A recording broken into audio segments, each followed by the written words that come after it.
So ఈ కథ అన్నిటికీ క్లైమాక్స్ బేసిక్లీ మన కలియుగంలో ఎలా జరగబోతుంది, ఎలా జరగచ్చు. జస్ట్ ఇండియాలో కాదు, anybody in the world can be able to relate to this story.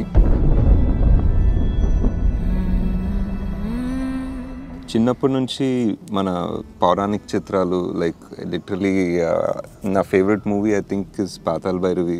దాని తర్వాత I think every movie that tried something different కదా. ఒక వెదర్ భైరవ దీపం అనుకోండి, ఆదిత్య 369, వెదర్ కొన్ని హాలీవుడ్ సినిమాలు, స్టార్ వార్స్ అలాంటివి చూసినప్పుడు కూడా ఇట్ వాజ్ లైక్ చాలా బాగున్నాయి సినిమాలు. బట్ ఇది మన స్టోరీలు కావా, లైక్ మనం ఎప్పుడు అన్ని వెస్ట్లోనే జరగాల, లైక్ అలా అనిపించేది.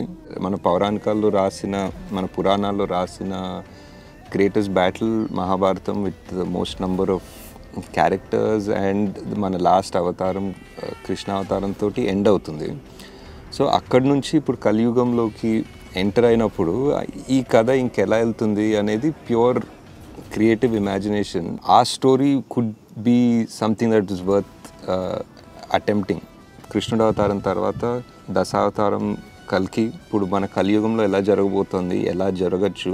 జస్ట్ ఇండియాలో కాదు, anybody in the world can be able to relate to this story. So ఈ కథ అన్నిటికీ క్లైమాక్స్ బేసిక్లీ. ఇప్పుడు మనం చదివిన పురాణాలు, ఇప్పుడు మనం చదివిన ఎపిక్స్ అన్నిటికీ ఒక క్లైమాక్స్ లాగా చేస్తే ద ఫైనల్ ఎండ్ అందరి క్యారెక్టర్లు.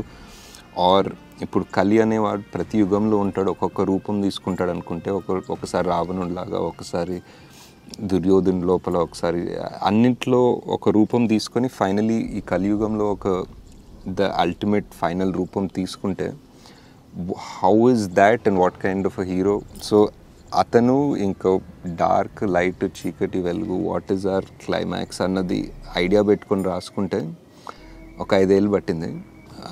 జనాలు ఒకసారి ఈ వరల్డ్లో వెళ్ళి ఈ కొత్త సార్ట్ ఆఫ్ సైఫై మైథాలజీ అటెంప్ట్ని చూస్తే very curious to see how people would react to it.